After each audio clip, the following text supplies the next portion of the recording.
For most of us, managing our own money or just going on holiday are things we take for granted.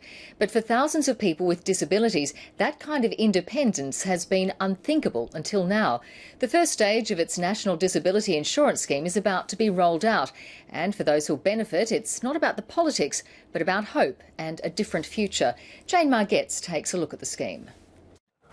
Caitlin Weir is a fiercely independent woman. Despite living with cerebral palsy, she refuses to be defined by her disability. I just want to be seen as another bright, happy young adult.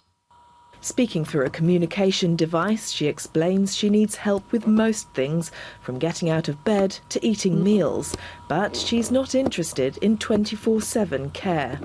I expect NDIS will help me to be more independent, so I am going to feel more in control over my life. The NDIS will give people more choice about what services they receive. Each person will be allocated a budget to manage themselves if they want to. But with that independence comes uncertainty for some. For them, that's the biggest change, is understanding their responsibilities and commitment to managing their own money, which they've never had that responsibility. But with that comes extraordinary freedom. And the biggest unknown is how much money will be allocated to each person. With all of these hopes and concerns in mind, disability support groups are meeting here in Newcastle and in each of the launch sites to discuss the logistics of rolling out the scheme. One logistical nightmare is a major shortage of staff.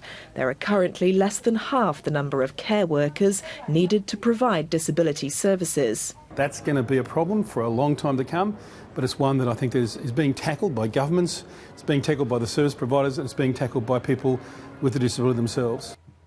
Teething problems may take years to iron out, but that's not dampening the spirits of the 460,000 Australians eligible to benefit from the scheme. I have wishes and thoughts of what I want to do in life, and I can only hope NDIS will allow me to do all these things and more. Jane Margetts, ABC News.